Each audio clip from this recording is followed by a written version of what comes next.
तुम्हारी खुशकिस्मती है कि तुम्हें मुझ जैसा हैंडसम, गुड लुकिंग और प्यार करने वाला शौहर मिल रहा है। वैसे तुम्हें एक बात बताऊं, मैंने अम्मा से एक बात छुपाई है। मैंने उन्हें नहीं बताया कि हम दोनों एक दूसरे को पहले से जानते हैं। क्या तुम भी? अब्दुर्रहमान,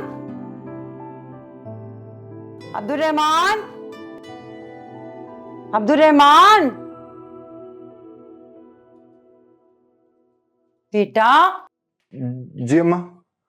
क्या हुआ, इतने घबराए हुए क्यों? कुछ नहीं, कुछ काम था आपको? हाँ, वो रिश्ते वाली खाला है ना, उनका नंबर मुझसे गुम हो गया। तुम जाओ जमीला बहन से जाके नंबर ले आओ।